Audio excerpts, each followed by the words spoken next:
This is the GIS Evening Report for Tuesday, July 16th, 2024. I am Rikisha St. Louis.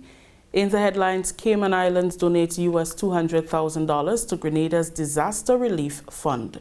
We'll have details to this and other stories when the GIS Evening Report returns after the break.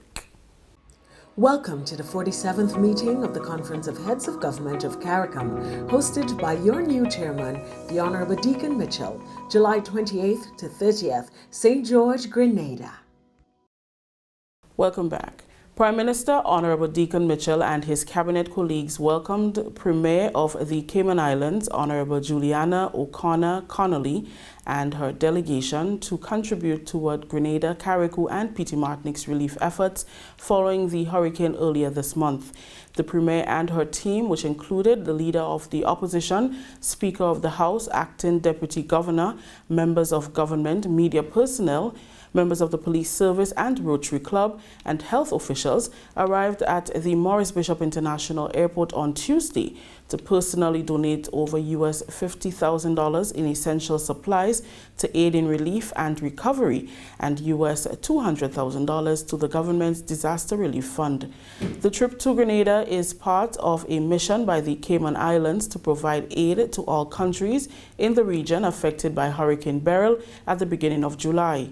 Prime Minister Mitchell thanked the Premier for accepting the challenge to promote Caribbean unity and assured that the supplies will be used to the benefit of all in need in the hurricane-affected areas.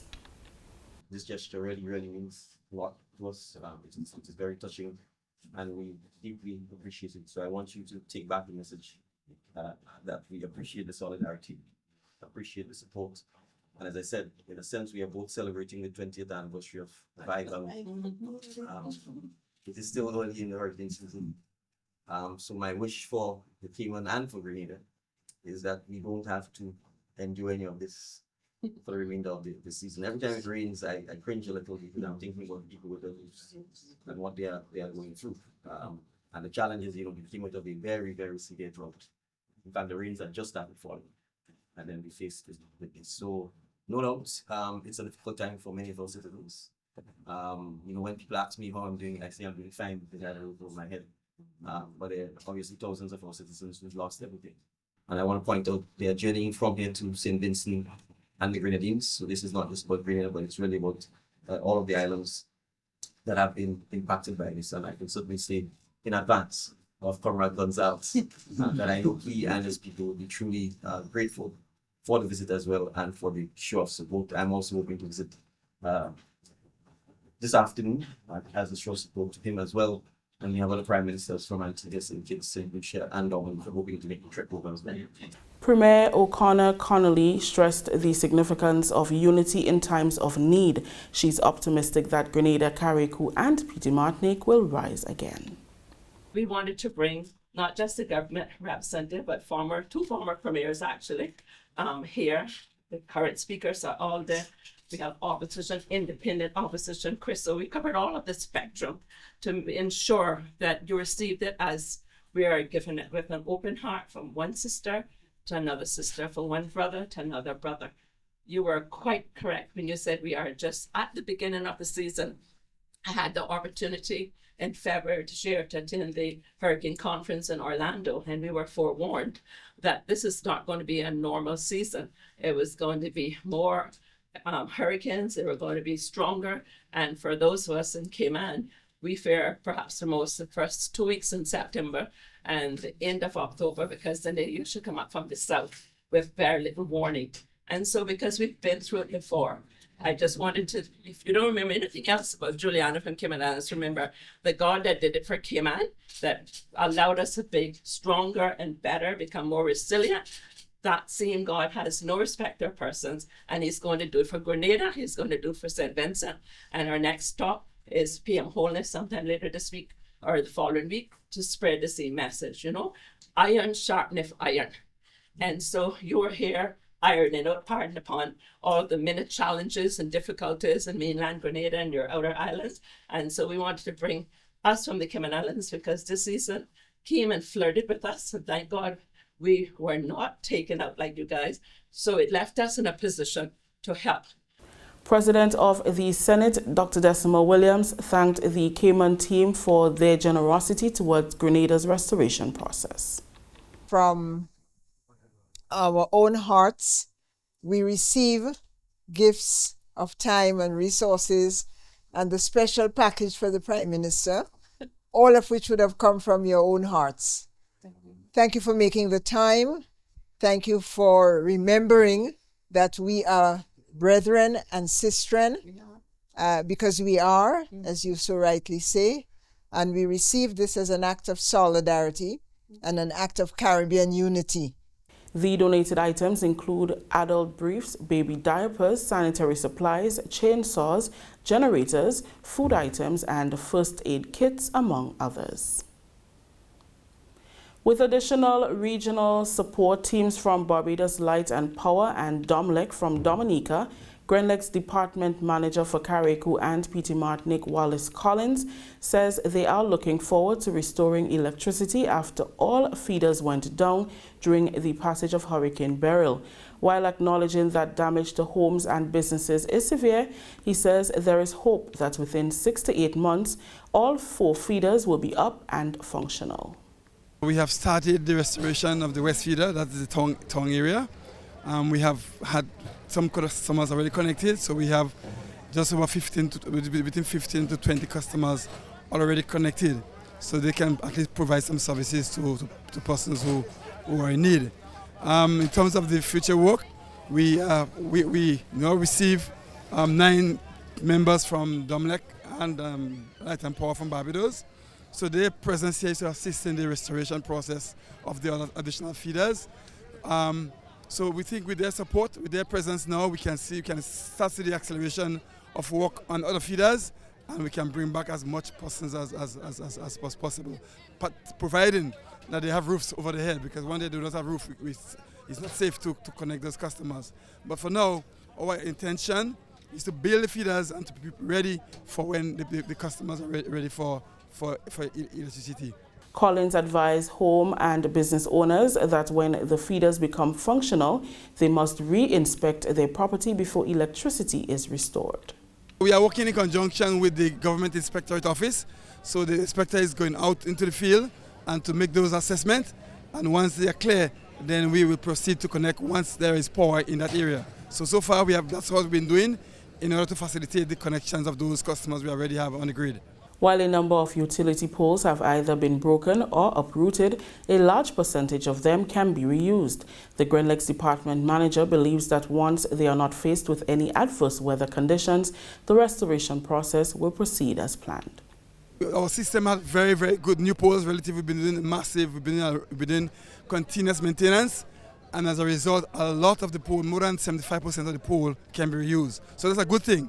So it means that the restoration process can be a little faster, so you don't have to be planting too many poles. In our estimation, preliminary estimation, we think just about 60 to 70 poles have been broken, and that's a fairly small amount compared to the over 2,700 poles that we have on the system. This is the GIS Evening Report. The news returns after the break. Prepare for hurricane. Prepare for hurricane. Make sure you have your radio and your batteries too. Waterproof flashlight candles will do. Tin stuff, garbage bag, first aid kit. Come on people, make sure you have it. Clean water in a container and a hurricane plan. Hear me no man. Hurricane damage is beyond your control. Surviving the aftermath is up to you. Have a hurricane plan. It can save your life and your family too. Prepare for hurricane. Your hair, prepare for hurricane. Welcome back. Grenada-born Executive Secretary of the United Nations Framework Convention on Climate Change, Mr. Simon Steele, is calling on international bodies and countries to support rebuilding efforts in regions affected by Hurricane Beryl. Over the weekend, Mr. Steele visited his hometown of Carriacou to see firsthand the devastation caused by Beryl and to reconnect with family and friends. GIS News interviewed him in the streets of Hillsborough, where he shared his heartbreak at witnessing the island's destruction. In a passionate plea, Mr. Steele emphasized the responsibility of G20 countries which contribute 80% of global emissions and hold 85% of global wealth to meet the needs of hurricane-affected islands. That requires everyone, the community, pulling together. There's responsibilities here, but it requires the necessary international support from the international community to provide assistance means to help in the rebuilding. But as I said, I see every single day crises like this. I see the pain of communities all around the world, and that is why that resoluteness has to extend up to within the international community. And this year, countries around the world are being called to put new, more ambitious climate action plans in place. And the financing, the investment that is needed to make that a reality. So that is all set out within the international conventions. And those countries are going to be tested in terms of what outcomes there are in this COP and next year. World leaders will convene at the COP28 summit in November, the largest gathering to discuss climate change. Mr. Steele sees this as a prime opportunity for small island developing states like Grenada to advocate for financial and technical aid to ensure climate resilience. He underlined the importance of these countries using their voices effectively in negotiating process at COP28. What we're seeing with the devastation here of our own home island and the opportunity to speak out, for government to engage the international community, which we are seeing, and to not only speak about the pain and the devastation, but also what concrete actions can be and need to be taken, whether that is for domestic support or whether that is as part of that international process and that collective call for nations to do what they need to do. And as said, that focus in terms of those climate plans and those climate actions that are going to make a real difference, that are going to get to the root cause of this climate catastrophe, which we know is our dependence on fossil fuels. And the call, it came out of the COP last year in Dubai to transition away from fossil fuels. Countries need to act upon that. And the voices of Grenada, the voices of small island developing states, they've always taken a leadership position on that international platform. And there will be an opportunity this year in Baku for the leaders of the Caribbean, the leaders of all vulnerable countries, to make their point clear and have that reflected in the demands that they make within the negotiating process. The Ministry of Agriculture has begun strategizing to rebuild the sector after farmers suffered extensive losses due to the ravages of Hurricane Beryl. Reports from the ministry indicate that farmers in the northwestern, northeastern and northern parts of St. Patrick have been most severely impacted, as well as those in Carriacou and Petite Martinique. Permanent Secretary Isaac Bagwan says assessments are being conducted to determine the extent of the loss. Quite a number of trees have fallen and farmers cannot access the land. So as part of the emergency response, we're going to first of all look at opening the roads, the access roads to the various farmlands, and thereafter we'll be able to assist the farmers in actually clearing away some of the big trees that would have fallen on the various crops and so. So the Ministry have taken the initiative. We have procured just under $200,000 worth of equipment. That is mainly chainsaws and in some cases pole pruners and weed eater and all the accessories that goes with it. So the intent is to deploy these machines and so in the various agricultural sub-districts. Of course, as I mentioned before, the northern part would get the majority of the equipment because they are the most impacted. As part of an emergency response, the ministry is assisting farmers in reopening farm roads that are inaccessible due to fallen trees. Work began on this effort a week ago. The trees who survived the dry season, they have begun to pick up, began to fruit, and so you will have extensive loss of coconuts, extensive loss of golden apples, soursop in the background, as you would see, which is a major source of income for farmers and a major export crop. All of this, and the reality is that in the eastern to the northern side of the country, that's our main belt for soursop production. So all these fruits would have been lost, including golden apple, guavas, and all these other types of fruits, mangoes, of course, breadfruit, of course. So it would be a tremendous loss for the farmers, because these crops, they would take obviously some time to, first of all, to recover from the beating from the wind and everything else, to begin to get to the point of fruiting again, and of course to be able to produce fruits. Chief Extension Officer Lauren St. Louis is leading the distribution of equipment purchased to assist farmers in clearing access roads as the first step in helping them get back on their feet. The government has spent over $100,000 in procuring the equipment. The first thrust of it would be to open up the roadways, to ensure access, to make sure people are not stealing the farmer's produce, make sure the farmer can get his produce out. And on the second phase and going forward, we're going to be assisting farmers in clearing their fields and planting back, because we know that is where our food security lies, in the fact that our farmers are resilient and the fact that they always plant back. The ministry wants to ensure that we provide the support that they will need to assist us to get our food production back up and running, and even better, we have a chance now to always improve every time we're given almost blank slate. So now we can improve on what we have been doing, and ensure that all the lessons that we have learned from past experiences that we put into this one, and ensure that going forward we can get a little bit closer to having food security in our nation. This is the GIS Evening Report. The news will continue after the break. Climate change is real, bringing hotter days and less rain. Less rain means less water, so it's crucial for us to conserve water at home. When washing my vehicle, I use a bucket with rainwater that I have stored. This is how I save water.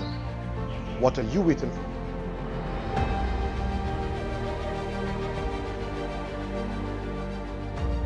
Welcome back. One of the beneficiaries of the third phase of government's economic support program is giving back through volunteerism in the aftermath of Hurricane Beryl. GIS spoke with Afiba McQueen in Carriacou. All I wanted was an opportunity, and I got the opportunity, and I'm making the best of it. The business is functioning.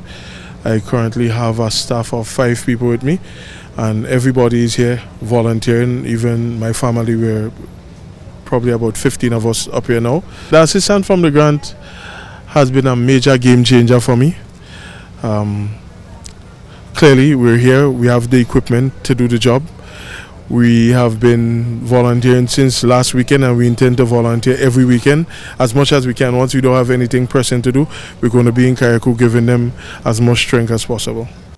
The objective of the third phase of the economic support program was to encourage business growth and expansion for persons who are interested in starting a new business or expanding an existing one.